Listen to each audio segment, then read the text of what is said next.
السلام عليكم ورحمة الله وبركاته. 4 انفعالاتهم المرأة دخلت الجنة. 4 حاجات سهلين ويمكن احنا بنعملهم في أيامنا، يعني كتير قوي بيعملهم. ال4 حاجات دول يدخلوا أي ست الجنة. ايه هم ال4 دول؟ حديث عن رسول الله صلى الله عليه وسلم قال: إذا صلت المرأة 5 وصامت شهرها وأحصنت فرجها وأطاعت زوجها دخلت الجنة. يعني ايه؟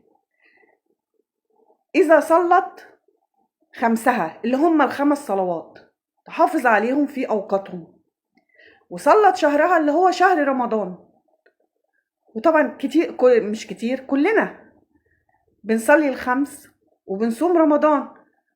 وأحسنت فرجها، العفاف، وإن هي تبعد عن أي حرام.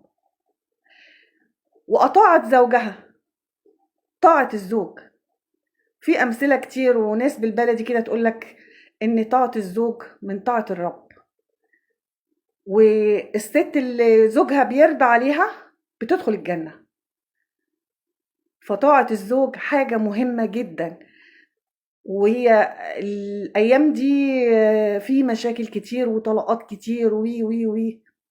فالست اللي بتطيع زوجها طبعا في كل ما يرضي الله، مش في الحرام، في كل ما هو حلال وواجبات الزوج والكلام ده، يعني من حق الزوج عليها ان هي تطيعه. ايه جزائها؟ ان هي هتدخل الجنة. صلي على الحبيب والشفيع المصطفى صلى الله عليه وسلم.